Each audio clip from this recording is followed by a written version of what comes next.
নমস্কাৰ আপোনালোকে চাবলৈ আৰম্ভ কৰিছে আছামিজ ট্ৰেণ্ডিং আজি 30 ডিচেম্বৰ আৰু আজি ৰাতিপুৱাৰ কেইবাটাও গুৰুত্বপূৰ্ণ খবৰ আহি পৰিছে আৰু এনে ধৰণৰ খবৰসমূহ নিতৌ চাবলৈ চেনেলটো ছাবস্ক্ৰাইব কৰি ভিডিঅ'টোত এটা লাইক কৰি দিবলৈ ৰাতিপুৱাৰ প্ৰথমটো গুৰুত্বপূৰ্ণ খবৰ এটা বিগ ব্ৰেকিং নিউজ বাংলাদেশী অনুপ্ৰৱেশকাৰীক ধমক কেন্দ্ৰীয় গৃহমন্ত্ৰী অমিত শ্বাহৰ এইবাৰ নতুন পদ্ধতিৰে খেদা হ'ব অনুপ্ৰৱেশকাৰীক এটা বিদেশীক বিচাৰি খেদা হ'ব অসমৰ পৰা এইবাৰ নতুন বিজেপি চৰকাৰে ল'ব কঠোৰ নীতি ঘোষণা অমিত শ্বাহৰ অসমৰ ভূমিৰ পৰা কঠোৰ বাৰ্তা গৃহমন্ত্ৰী অমিত শ্বাহৰ হাৰি নাযাব এইবাৰ কোনো এজন বাংলাদেশী নাগৰিক অসমত থাকিব নোৱাৰিব বিদেশী নাগৰিকক সীমা পাৰ কৰাই দিয়াৰ কৰা হ'ব ব্যৱস্থা খানাপাৰাৰ পৰা বিধানসভা নিৰ্বাচনৰ পূৰ্বে অমিত শ্বাহৰ এই কঠোৰ সকিয়নি বাংলাদেশীক অন্তিম ধমক প্ৰদান কৰিছে কেন্দ্ৰীয় গৃহমন্ত্ৰী অমিত শ্বাহে আৰু মাত্ৰ 5টা বছৰ আমাক দিয়ক আমি অসমৰ পৰা এজন অনুপ্ৰৱেশকাৰীক খেদিম বুলি ঘোষণা কৰিছে কেন্দ্ৰীয় গৃহমন্ত্ৰী অমিত শ্বাহে লগতে অমিত শ্বাহৰ মন্তব্য বটদ্ৰৱাৰ এই পবিত্ৰ স্থান কেৱল এটা পূজাঘৰ নহয় এটা নামঘৰ নহয় ই অসমীয়া সম্ভাৱনাৰ জীৱন প্ৰতীক অসমীয়া বড়ো মিচিং কাৰ্বি ৰাভা কোচ ৰাজবংশী টাই চাহ বাগানত কাম কৰা জনজাতি বাঙালী বাংলাভাষী নেপালী সমুদায়ে ইয়ালৈ আহি নৱবৈষ্ণৱ ধৰ্মক আগুৱাই নিয়াৰ কাম কৰে এই মন্তব্য কৰে বটদ্ৰৱাত কেন্দ্ৰীয় গৃহমন্ত্ৰী অমিত শ্বাহে আন এটা গুৰুত্বপূৰ্ণ খবৰ দেশত শক্তি থকালৈকে অচিনাকি লোকক শান্তিত থাকিবলৈ নিদিও বুলি পুনৰবাৰ ঘোষণা কৰিছে মুখ্যমন্ত্ৰীয়ে জাতিৰ যদি পৰিচয় নাথাকে তেন্তে কি হ'ব দেশত শক্তি থকালৈকে অচিনাকি মানুহক শান্তিত থাকিবলৈ নিদিও অচিনাকি লোকক মাটি বিক্ৰী নকৰিব আপোনালোকে চাকৰি নিদিব অচিনাকি লোকসকলক অচিনাকি লোকক জাতিৰ বৰঘৰত সোমাবলৈ নিদিব বুলি মন্তব্য মুখ্যমন্ত্ৰীৰ ইয়াক কৰিলে এটা দশকৰ ভিতৰত আমাৰ জাতি মহাশক্তিলৈ পৰিণত হ'ব অসমৰ 3,50,00,000 জনতালৈ আহ্বান মুখ্যমন্ত্ৰীৰ ফৰেষ্টৰ মাটিৰ পৰা আঁতৰি যাওক অচিনাকি মানুহ জাতি জাগিছে জাতি জাগিব বুলি মন্তব্য হিমন্ত বিশ্ব শৰ্মাৰ অসমীয়া জাতি আজি সংকটৰে পৰিপূৰ্ণ বুলিও মন্তব্য মুখ্যমন্ত্ৰীগৰাকীৰ আমি সকলোৱে সাৱধান হ'ব লাগিব নহ'লে আমাৰ ভৱিষ্যত আমাৰ গুৰু কেৱল শংকৰদেৱ আৰু মাধৱদেৱহে আমাৰ গুৰু শংকৰ আজান ফকীৰ নাছিল বুলি মন্তব্য মুখ্যমন্ত্ৰীৰ মহাপুৰুষ শংকৰদেৱক আজান ফকীৰৰ লগত কেতিয়াও তুলনা নকৰিব শংকৰ মাধৱ আমাৰ জাতীয় জীৱনৰ প্ৰাণ প্ৰতিষ্ঠাতা সূৰ্য চন্দ্ৰ থকালৈকে শংকৰ মাধৱ আমাৰ মাজত জীয়াই থাকিব বিকাশ আৰু জাতীয় পৰিচয় একেলগে গ'লে অসমীয়া জাতি মহাজাতি হ'ব অচিনাকি মানুহক উচ্ছেদ কৰি 1,45,000 বিঘা মাটি মুক্ত কৰা হৈছে অচিনাকি মানুহক অসম ভূমিত শান্তিত থাকিবলৈ নিদিও বুলি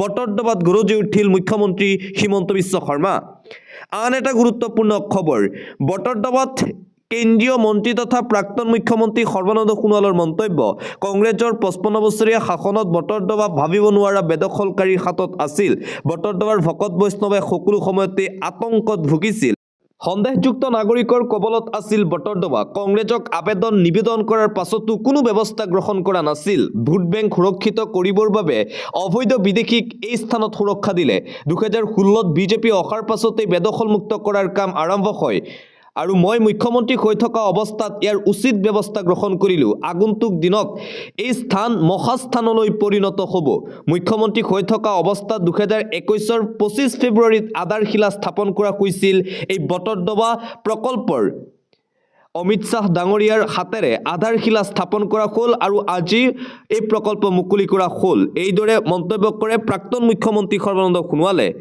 আন এটা গুৰুত্বপূৰ্ণ খবৰ এটা ব্ৰেকিং নিউজে মুহূৰ্তত আহি পৰিছে গুৰুজনাৰ বটদ্ৰৱা ক্ষেত্ৰ মুকলিক লৈ অসন্তুষ্ট বিধায়ক অখিল গগৈ শংকৰদেৱৰ নামত হিন্দু মুছলমানৰ ৰাজনীতি কৰাৰ অভিযোগ অখিলৰ নিৰ্বাচনৰ পূৰ্বে ৰাজনীতিৰ বাবেই বটদ্ৰৱা প্ৰকল্প মুকলি কৰাৰ অভিযোগ মুখ্যমন্ত্ৰীয়ে এইখন শংকৰ মাধৱৰ দেশ বুলি কৈছিল অখিল গগৈৰ মতে এয়া শংকৰ আজানৰ দেশে এনেদৰে মুকলি কৰা বটদ্ৰৱা প্ৰকল্প অসমৰ ৰাজ্যে গ্ৰহণ নকৰে গুৰুজনাৰ বটদ্ৰৱা ক্ষেত্ৰ মুকলিক লৈ তীব্ৰ অসন্তুষ্টি প্ৰকাশ কৰিছে অখিলে শংকৰদেৱৰ নামত হিমন্ত বিশ্ব শৰ্মাই হিন্দু মুছলমানৰ ৰাজনীতি কৰিছে বুলিও অভিযোগ উত্থাপন কৰিছে শিৱসাগৰ সমষ্টিৰ বিধায়ক তথা ৰাইজৰ দলৰ সভাপতি অখিল গগৈয়ে 2026 চনৰ বিধানসভা নিৰ্বাচনৰ বৈতৰণি পাৰ কৰিবলৈ বতৰ দবা প্ৰকল্পৰ নিৰ্বাচনৰ আগত মুকলি কৰিছে হিমন্ত বিশ্ব শৰ্মাই মন্তব্য কৰিছে বিধায়ক অখিল গগৈয়ে আন এটা গুৰুত্বপূৰ্ণ খবৰ ক'ত বাংলাদেশী আছে অসমত ভাৰতীয় নাগৰিকৰ ওপৰত বাংলাদেশীৰ লেবেল লগাইছে মুখ্যমন্ত্ৰী হিমন্ত বিশ্ব শৰ্মাই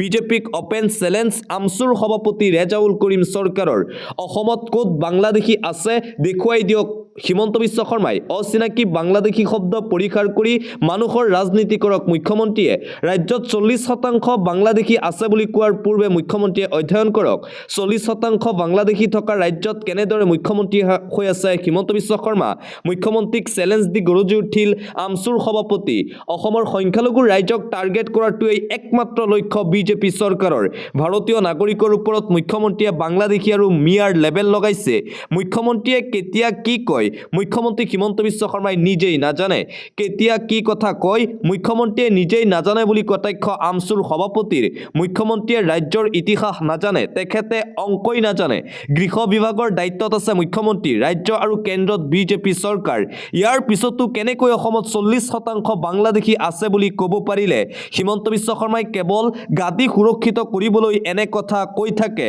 এনেবোৰ কথাই মুখ্যমন্ত্ৰীৰ গাদী সুৰক্ষাৰ কথা প্ৰমাণ কৰে তেখেতৰ লাজ আছে যদি গৃহ বিভাগৰ দায়িত্বৰ পৰা অতি শীঘ্ৰেই পদত্যাগ কৰক ৰাজনৈতিক ক্ষমতাৰ বাবে মানুহ ইমান বেছি তললৈ যাব নালাগে অসমৰ ৰাইজে অসমৰ ইতিহাসে মুখ্যমন্ত্ৰীক কেতিয়াও ক্ষমা নকৰে অসমত ক'ত বাংলাদেশী আছে সাহস আছে যদি দেখুৱাই দিয়ক হিমন্ত বিশ্ব শৰ্মাই এনেই অচিনাকি বাংলাদেশী শব্দ পৰিহাৰ কৰি মানুহৰ ৰাজনীতি কৰক মুখ্যমন্ত্ৰী হিমন্ত বিশ্ব শৰ্মা এইদৰে বিজেপি চৰকাৰ আৰু মুখ্যমন্ত্ৰী হিমন্ত বিশ্ব শৰ্মাৰ বিৰুদ্ধে গৰজি উঠিল সদৌ অসম সংখ্যালঘু ছাত্ৰ ইউনিয়ন চমুকৈ আমচুৰ সভাপতি ৰেজাউল কৰিম চৰকাৰ আন এটা বিগ ব্ৰেকিং নিউজে মুহূৰ্তত আহি পৰিছে বিহুৰ পাছতে কাৰ্বি আংলঙত সৰ্ববৃহৎ উচ্ছেদ অভিযান পিজিআৰ ভিজিআৰ মাটিত থকা বাসগৃহতো পৰিব বুলডজাৰ মঙলবাৰে জাননী প্ৰেৰণ কৰা হ'ব বেদখলকাৰীলৈ আজি জাননী জাৰি কৰা হ'ব 15 দিনৰ সময়সীমা বান্ধি দিলে বেদখলকাৰীক প্ৰশাসনে বকলীয়া ঘাটৰ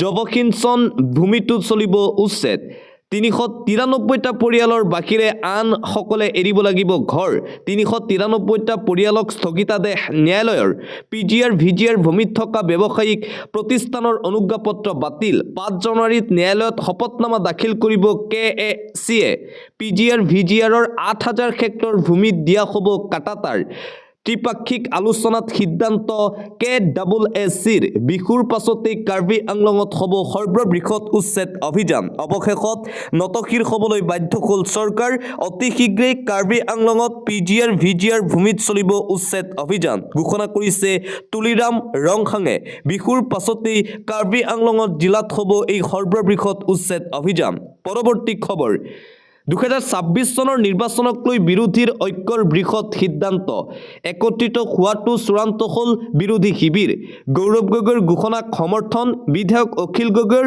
অসম জাতীয় পৰিষদৰ সভাপতি লুৰিণজ্যোতি গগৈৰ 100খন আসনত প্ৰতিদ্বন্দ্বিতা কৰিব কংগ্ৰেছ দলে আন 26খন আসন এৰি দিব মিত্ৰ দলক গৌৰৱ গগৈৰ এই ঘোষণাক পূৰ্ণ সমৰ্থন আগবঢ়াইছে বিৰোধী দলসমূহে 2026 চনৰ বিধানসভা নিৰ্বাচনৰ পূৰ্বে বিৰোধী একত্ৰিত হোৱাটো প্ৰায় ফাইনেল হৈ পৰিছে অন্য এটা খবৰ বহিৰাগত অনা অসমীয়াই দিছিল কাৰ্বি গো বেক শ্লোগান এই কাৰ্যৰ বিৰুদ্ধে ৰাজ্যজুৰি ক্ষোভ অব্যাহত আছে যোৱাকালি ৰাজ্যৰ বিভিন্ন প্ৰান্তত প্ৰতিবাদ সাব্যস্ত কৰিলে এজেৱাইচিপিয়ে অসমত অসমীয়াক অপমান কৰা কাৰ্য কেতিয়াও সহ্য কৰা নহ'ব বুলি হুংকাৰ প্ৰদান কৰিছে প্ৰতিবাদকাৰী খিলঞ্জীয়া ৰাইজে অন্য এটা খবৰ আমাৰ ভূমি আৰু জীৱনৰ প্ৰতি নগাই ভাবুকি আনিছে সীমান্তবাসী ৰাইজ আজি নিৰাপত্তা বিচাৰি ৰাজপথলৈ ওলাই আহিছে আমাৰ ককা দেউতাহঁতৰ মাটিত এতিয়া নগাই আগ্ৰাসন চলাইছে অসমীয়াৰ মাটিত এতিয়া নগাই ধান খেতি কৰিবলৈ আহে অসম চৰকাৰ কেন্দ্ৰীয় চৰকাৰ নীৰৱ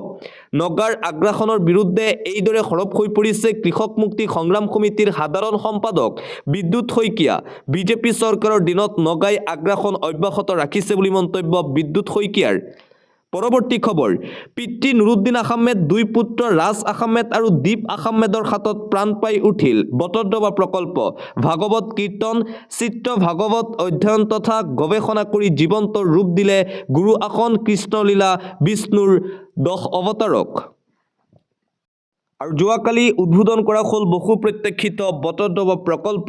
আন এটা ব্ৰেকিং নিউজ, দেৰাদুনত ত্ৰিপুৰাৰ যুৱকক হত্যা। দেৰাদুনত ত্ৰিপুৰাৰ যুৱক এঞ্জেল চাকমাক হত্যাৰ ঘটনাত ভাৰতজুৰি প্ৰতিক্ৰিয়া অব্যাহত আছে। 6 দুৰ্বৃত্তৰ চৰম বৰ্ণবাদী কাণ্ডক গৰিহণা দিছে সকলোৱে।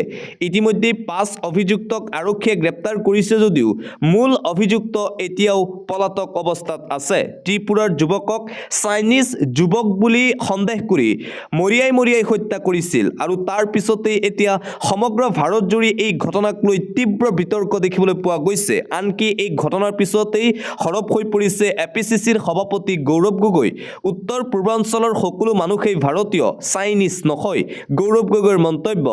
এঞ্জেল চাকমা নামৰ যুৱকৰ ঘটনাক লৈ তীব্ৰ প্ৰতিক্ৰিয়া প্ৰকাশ কৰিছে সাংসদ গৌৰৱ গগৈয়ে। বিজেপি চৰকাৰৰ বিৰুদ্ধেও সৰব হৈ পৰিছে অসম প্ৰদেশ কংগ্ৰেছৰ সভাপতি গৌৰৱ গগৈ। আন এটা গুৰুত্বপূৰ্ণ খবৰ, দিল্লীত গৰ্জন হাজাৰ হাজাৰ মুছলমানৰ, 26ত চৰকাৰ খসাই দিয়াৰ হুংকাৰ। দিল্লীত গৰ্জন হাজাৰ হাজাৰ মুছলমান ৰাইজৰ, 26ত চৰকাৰ খসাই দিয়াৰ হুংকাৰ দিছে মুছলমান ৰাইজে। মুছলমানক অত্যাচাৰ বন্ধ কৰাৰ দাবীত কঁপি উঠিছে ৰাজধানী দিল্লী। কেইবাদফীয়া দাবীৰে দেশৰ ৰাজধানীত প্ৰতিবাদী কাৰ্যসূচী মুছলমানৰ।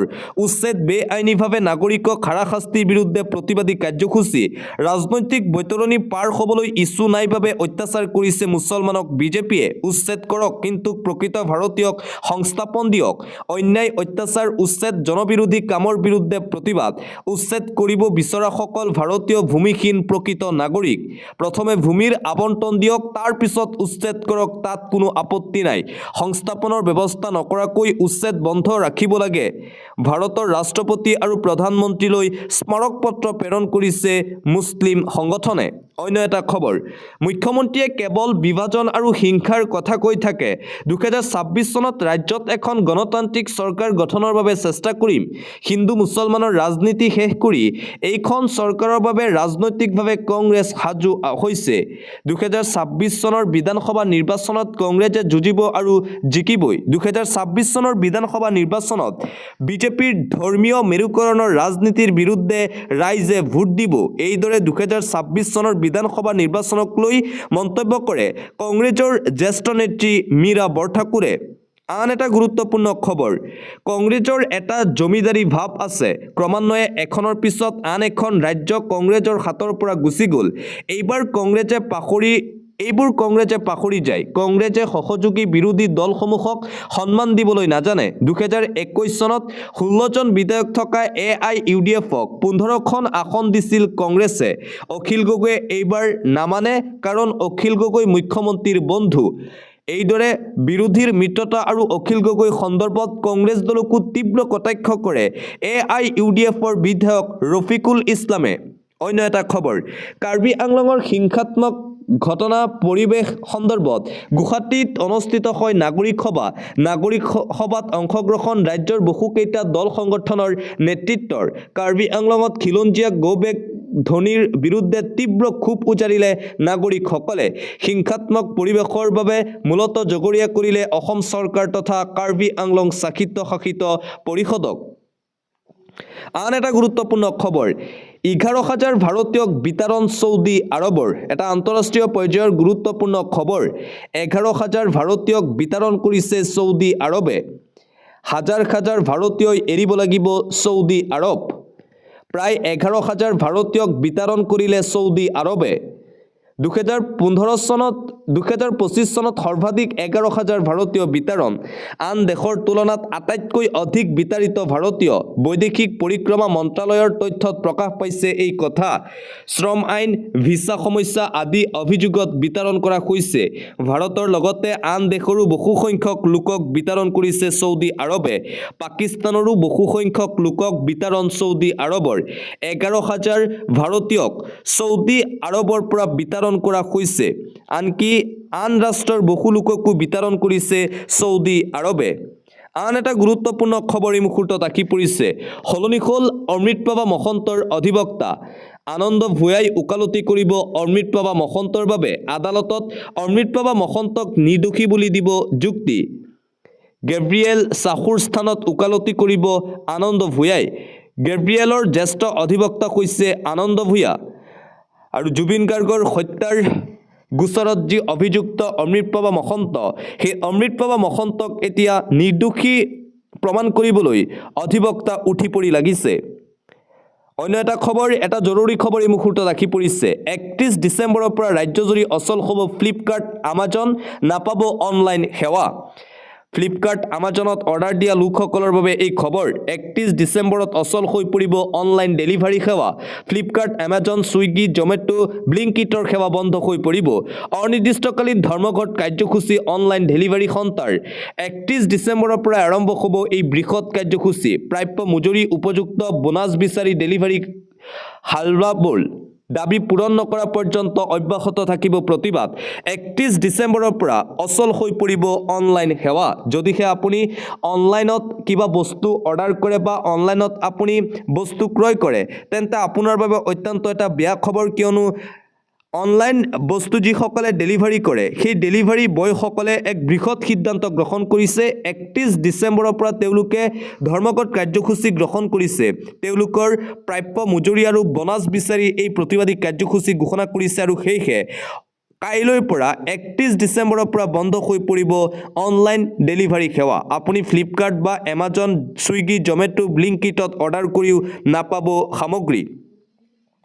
আন এটা গুৰুত্বপূৰ্ণ খবৰ, মাজত মাত্ৰ আৰু কেইটামান মুহূৰ্ত, বিনামূলীয়া ই ৰিক্সা লাগে যদি শীঘ্ৰেই কৰক আবেদন। আজি 30 ডিচেম্বৰ আৰু আজি হৈছে লাষ্ট ডেট বিনামূলীয়া ই ৰিক্সাৰ আবেদনৰ। বিনামূলীয়া ই ৰিক্সা লাভৰ বাবে আৰু মাত্ৰ কেইটামান মুহূৰ্ত বাকী আছে। শীঘ্ৰেই আপুনি কৰক আবেদন যদিহে আপোনাক বিনামূলীয়া ই ৰিক্সা লাগে। চলি আছে অনলাইন আবেদনৰ প্ৰক্ৰিয়া বিনামূলীয়া ই ৰিক্সাৰ পৰা। আজি আবেদনৰ অন্তিম তাৰিখ। অনলাইন আবেদনৰ আজি লাষ্ট ডেট। www.linguisticminority.in গৈ আপোনালোকে কৰিব পাৰিব এপ্লাই। আবেদন কৰিবলৈ সাজু কৰক আপোনালোকে নথিপত্ৰ, ডকুমেণ্টছ ৰেডি কৰক।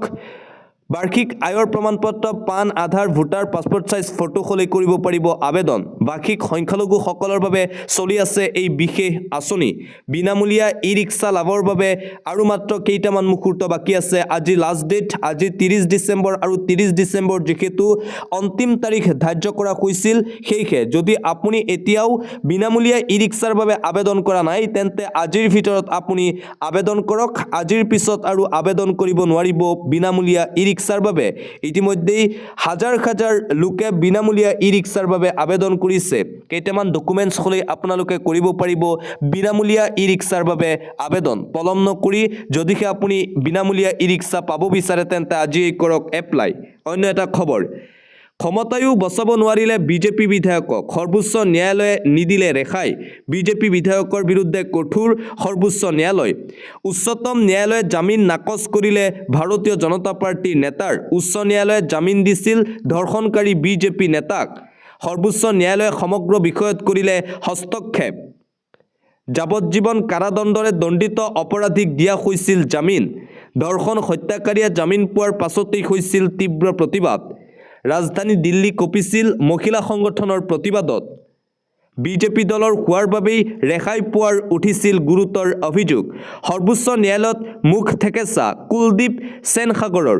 দেশ কঁপাই যোৱা উন্নাও ধৰ্ষণ কাণ্ডত সুপ্ৰিম কোৰ্টৰ হস্তক্ষেপ। জামিন লাভ কৰা ধৰ্ষণকাৰী কুলদীপ সেনগাৰৰ বিপদ।